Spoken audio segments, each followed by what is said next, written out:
Hello, I'm Gilles Massière.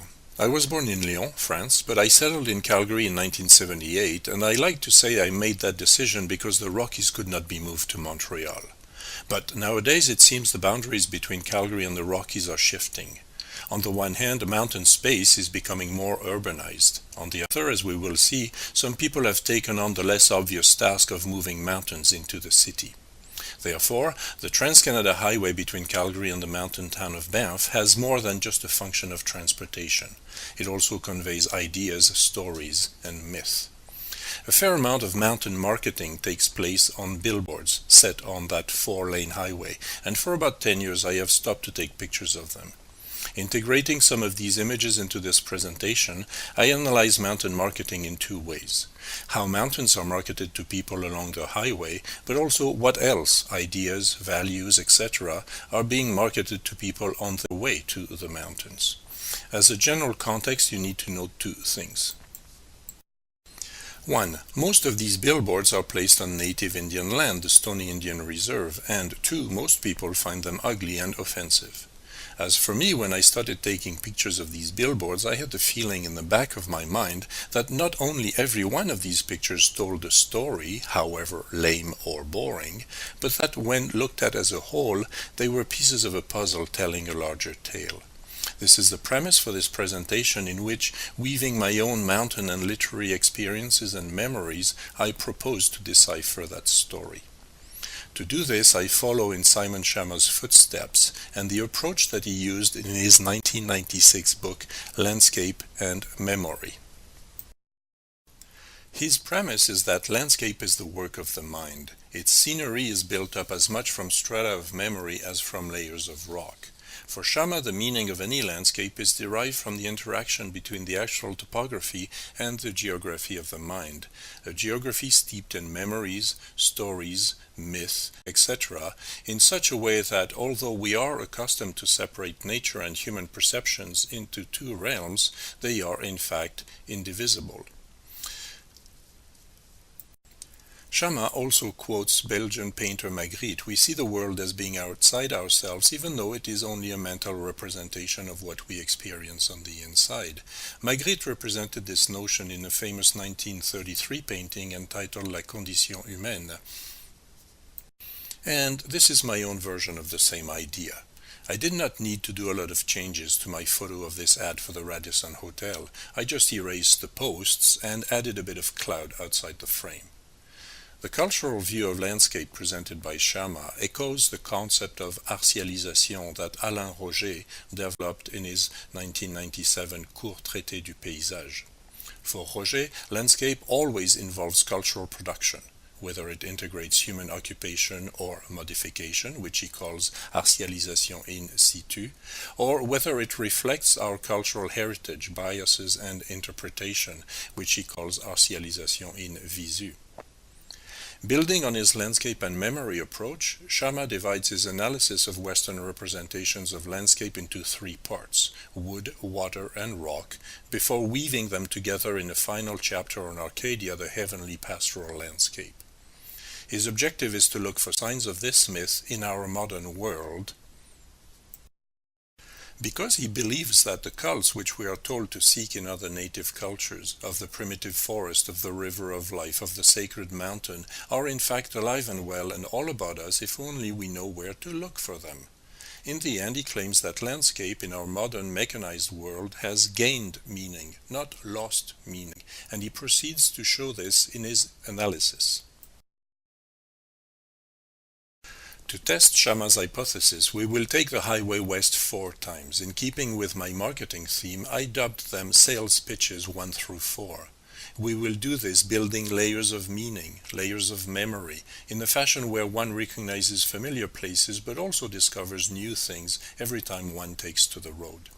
Schama writes about the river of life, but I use a modern North American version of that metaphor, namely the road of life, or better, the highway of life.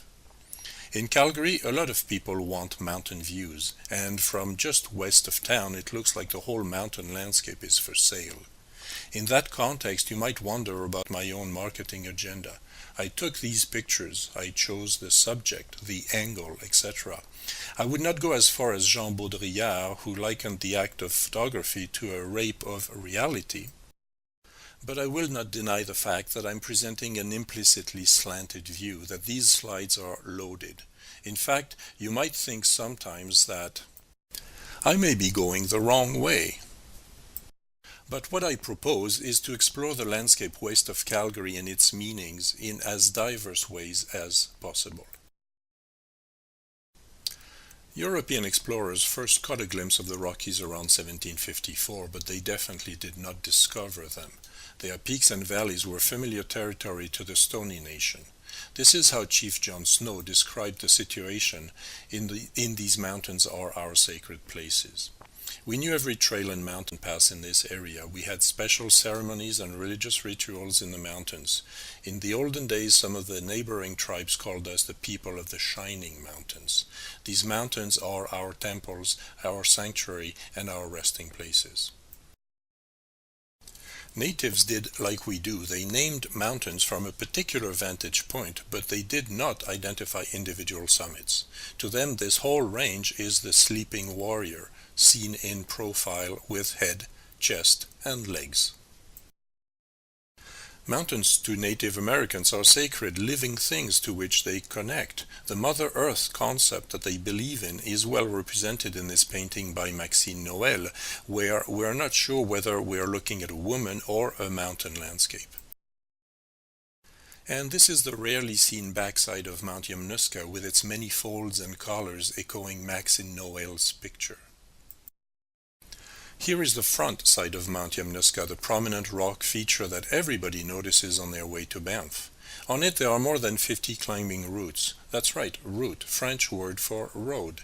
In 1953, Anx Moser and Franz Dopf climbed the obvious left slanting line and named it Calgary Route, thus inscribing the highway vertically on these cliffs. Since then, climbers have written their silent history on the Yam, sometimes in an anthropomorphic way as well, such as the toe, the tongue, red shirt, etc. And on the east end of it, the locale for a very interesting animal novel by Ben Gadd, Raven's End.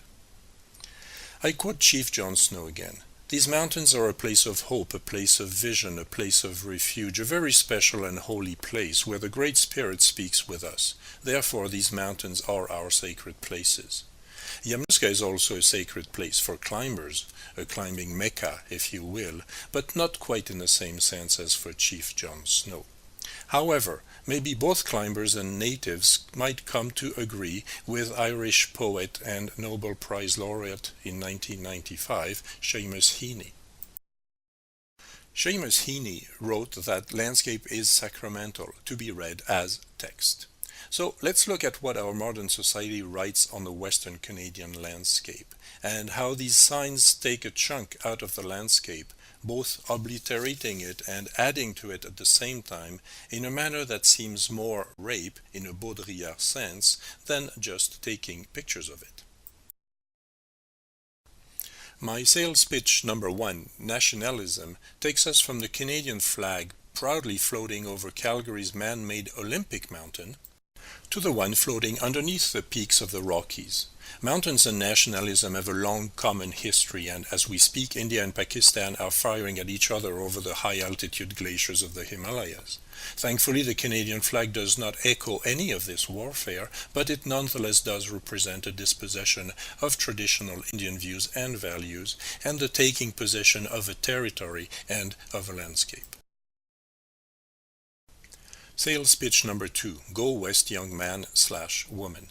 This picture taken from the airport is not your typical tourist shot of Calgary in front of its shiny mountains backdrop. Rather, it gives a good example of the traditional city-mountain dichotomy popularized by Jean-Jacques Rousseau and still very much present in mountain literature and discourse. People go to the mountains to escape the city, its noise, its pollution and vices. They are attracted to the hills by a number of things: fresh air, solitude, scenery, simple values, hiking, camping, to name only some of the better reasons for going there. Basically, people are going to the mountains because they want room to breathe, which leads me to my big sales pitch. Sales pitch number 3, room to breathe, but heaven on earth. You may find this hard to believe, but this billboard is one of my all-time favorite highway ads. Why would anyone want to leave their nice apartment or house in order to spend the weekend in a drab room like this one? If room to breathe is really what you are after, may I suggest the Wapta ice field, the headwaters of the Bow River which runs through Calgary. There you go, breathe. And glaciers have a strong presence in literature now because of Thomas Wharton's Ice Fields, which won a prize at the Banff Book Festival in 1996. Further along the highway, we find another hotel sign that promises tourists both fun and wilderness at their doorstep, but this is false advertising at its worst. These beautiful mountain goats are really shy animals, and they stay high up on mountain sides. So if you're bold enough to go there, and if you are really unobtrusive, maybe they will even pose for you, but they will never do this on your chalet balcony. For this, you need to go higher. Maybe by riding one of the Rockies' highest gondola and gaining access to more than just mountain goats. From that high vantage point, you will be able to dominate the landscape. And, as this other billboard claims, to see from here to eternity, to catch a glimpse of paradise, just like hermits and prophets of yore did, but without any of the hardships. But heaven may actually be closer than we think. And not over the next glacier pass either, but right in our Calgary backyards. Bear with me, sometimes you hit a detour sign on the highway, and I hope you will agree that this is a worthwhile detour. Paradise is being built for us just west of Calgary. Actually, mountains are being moved into the city, as this real estate ad claims. So let's see how this process gets started. Back to square one, but this time I will direct your attention to the building behind the for sale sign. That old barn is a very nice structure echoing Alberta's pioneer days, but it is probably too big to move to a historic park when that piece of land gets sold in the next few months or few years. Because if it does not get moved there, we know it will end up like this other more modern barn. My point is not just to lament bygone days. In keeping with my topic, it is to draw your attention to how, now that we have the technology, we modify the landscapes to our needs. Soil is moved. Roads built. Trees planted. A new landscape is being created. Ponds are dug up, houses built, in order to create carefree living communities, such as the award-winning Community of the Year Elbow Valley Development. What is interesting, though, is that this landscape is being created according to underlying values that echo Simon Schama's argument. As he claims in Landscape and Memory, meaning is being added in front of our very eyes. Indeed, what should we make of such dubious poetic names as Diamond Willow Point and Stag's Leap Villas or Sweetwater Place, Alpine Meadows Villas? It does seem that people are trying to bring the poetry and wildness of mountains into the city. But there is more. In spite of what this billboard claims, there is nothing natural about the Elbow Valley landscape. It is all man-made, echoing in 20th century fashion the way British architects designed the typical Arcadian landscape in England in the 18th-19th century, as Schama reminds us. In fact, erasing the industrial earth-moving process that gave birth to that community and calling it home and natural has definite Arcadian overtones that are worth exploring. Rabbits in my neighborhood? Maybe. But what about coyotes, skunks, and bears? You must be joking. What about the children? When we destroy wildlife habitat to make room for people, nobody tells the animals about it, and the end result is this: a bear warning sign next to the public parking sign of a recreational area. Doesn't anybody see what is wrong with that picture? Another thing that is wrong, on a larger and more critical scale, is that the wildlife signs are removable, whereas the playground parking signs are not. The message is clear: people are here to stay, animals are not. What conclusions can we draw about the obvious contradictions represented in these last few images? My first conclusion is that Simon Schama is right. The notion of earthly paradise is alive and well all about us if we know where to look for it, as he says. Indeed, it seems that even as we destroy nature, we need to reconnect symbolically to it and to pretend that even the most ferocious wildlife and people can live together in harmony as they did in long-lost mythical paradise. What prompted my detour through Calgary construction sites and my sales pitch number 3, Heaven on Earth, is this very billboard. It combines such obviously contradictory elements that I could not understand how it came to be. Playing golf with grizzlies, playing golf avoiding grizzlies, shooting golf balls at grizzlies, that would be the ultimate extreme sport. And then the advertising company changed the image. The new one clearly established the connection to the bare parking lot picture that I had taken a month before in Elbow Valley. Another thing is worth mentioning about these signs: they are getting scarier all the time, and people don't seem to see or understand this. How would you like to have this huge grizzly bear come visiting in the middle of the night or day? This Calgary Zoo billboard gets it right. If you want wilderness in your city neighborhood, it better be behind bars. The detour into Elbow Valley helped us illustrate the contradiction at work between the primitive myth and our modern way of life. But the problem is not limited to city suburbs. The situation is also getting critical in the mountain parks, which are supposed to protect wilderness. With the increase in traffic and tourism, people and wildlife are more and more at loggerheads, as it is clear on the Alberta Views magazine cover. In the 19th century, John Muir wanted to protect the Yosemite Valley by keeping it pure. Nowadays, Simon Schama reminds us that in order to keep wilderness pure, we have to occupy it. Alberta Views asks whether we can have our parks and pave them too. Indeed, a lot of people are wondering if we do not love our mountains to death. Echoing that question, the 2002 United Nations report for the International Year of Mountains identified the following major problems for the Rockies.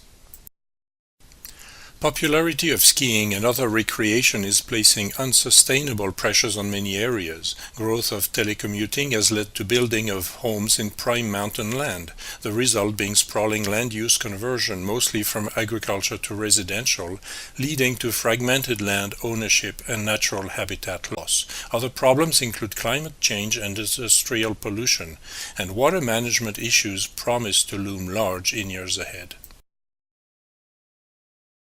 What we saw in this presentation is that Simon Schama was right in saying that to see the ghostly outline of an old landscape beneath the superficial covering of the contemporary is to be made vividly aware of the endurance of core myth. But if one places that statement in the context described by the 2002 United Nations report, one is tempted to ask, so what? So what if those core myths are still there, but the ecological integrity of the place is gone? One of the points Schama wants to refute in Landscape and Memory is the following. If the entire history of landscape in the West is indeed just a mindless race toward a machine-driven universe, uncomplicated by myth, metaphor, and allegory, where measurement, not memory, is the absolute arbiter of value, where our ingenuity is our tragedy, then we are indeed trapped in the engine of our self-destruction. But what if, in a strange twist of fate, mountain marketing based on age-old Arcadian values is actually destroying what it is selling? I don't think that Schama fully realized all the implications of industrial development and urbanization of natural spaces as we can see them now. A lot of people claim that highway billboards uglify the landscape, but Just over your steering wheel, here's the highway, the barbed wire fence, the power lines, the phone lines, the gas lines, the railroad tracks that also uglify the landscape, but that we have now come to accept as part of the landscape. Not to mention the exhaust noise and light pollution that the Stonies living along the highway have to endure day in, day out. By now you have probably guessed my conclusion about these billboards. To me, they are mirrors of our North American selves. They are reflections of our high aspiration and our technical ingenuity, but also reflections of our dubious artistry and our crass consumerism. And if we don't like these signs, it's just too bad, but we cannot blame the Stonies for allowing them to stand on their land for a price, of course. In fact, is it not ironic that it is precisely that First Nation which is holding these mirrors to our faces as we drive by? I wanted to discuss this with Chief John Snow after he addressed the crowd at the Banff Mountain Film Festival a few years ago. Many people wanted to talk to him. I didn't have the time to make my point very clearly, and he just brushed me off with something like, "You're going to tell me that we should not put up these ugly signs." So I have no official information for you coming from the Stony Nation. But as with all mirrors, there is a hidden side, the proverbial other side of the mirror. Is this it? What to make of these graffiti underneath the highway overpasses on the Stony Reserve? I cannot say. It's on the other side of the fence. It's foreign territory to me. And that no trespassing warning is a pretty clear native wrong way sign. It is a reminder that going to the mountains we are driving through a landscape that should not be taken for granted. By this, I don't just mean the Stony Nation Reserve, but all landscape in general. We never see the whole pictures. We are strangers on a strange land, mere temporary visitors on this planet. Yes, we have come to my last sales pitch. Sales pitch number 4, One Earth. Like my first sales pitch 4 is framed between two images. The green drop, used to keep our urban lawns green, and the One Earth message written in stone, echoing Neil Young's Mother Earth, a natural anthem. I won't sing it. I'll let you turn to the CD Ragged Glory in order to listen to it. But I'll let you read it.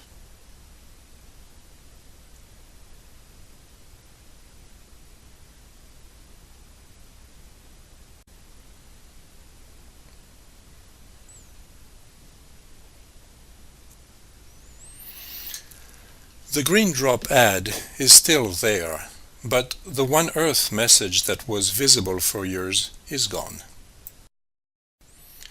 On a July 1st, Canada's national holiday, someone replaced it with this sign of love for their country.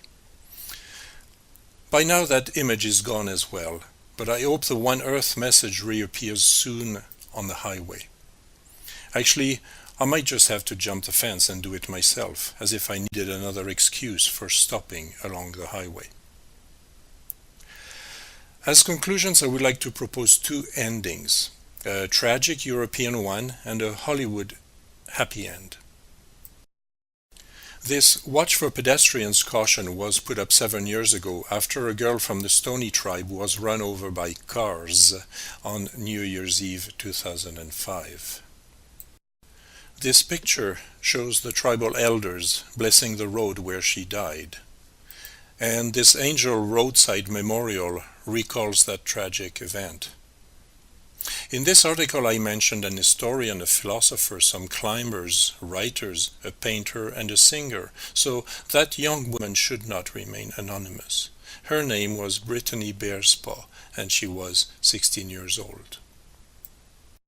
This statue, that has now been removed, was one of the ways by which members of the Stony First Nation expressed their grief. But did it not also act as another mirror, reflecting Western spiritual values back to us? On this sad and angelic note, we come to our first ending.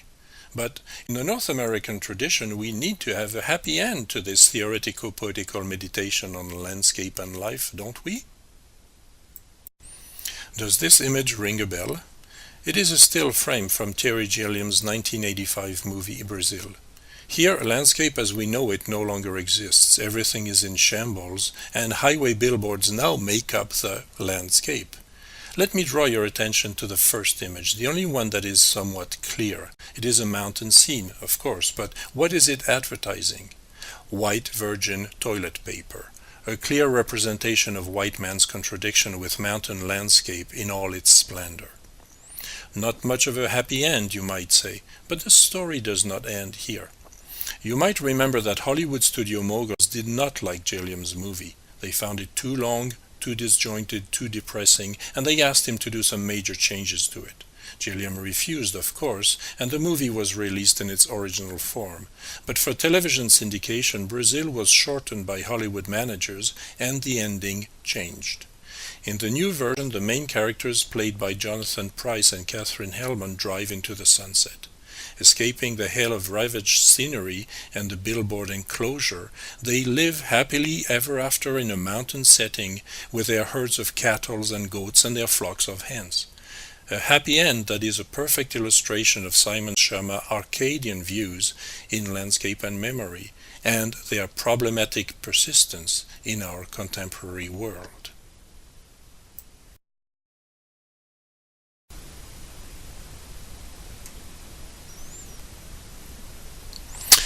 We've come to the end.